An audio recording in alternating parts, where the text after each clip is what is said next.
एक ऐसे गुनाह का हो जाना जिसका नाम तक ना मालूम हो, उसकी तकलीफ बहुत होती है।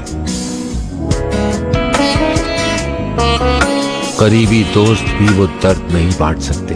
दिल में प्यार होते हुए भी दिल खाली होने का एहसास होता है, रूह को बेचैन कर देता है। मैंने उस प्यार करने वाले दिल में कभी किसी को जगह दी ही नहीं।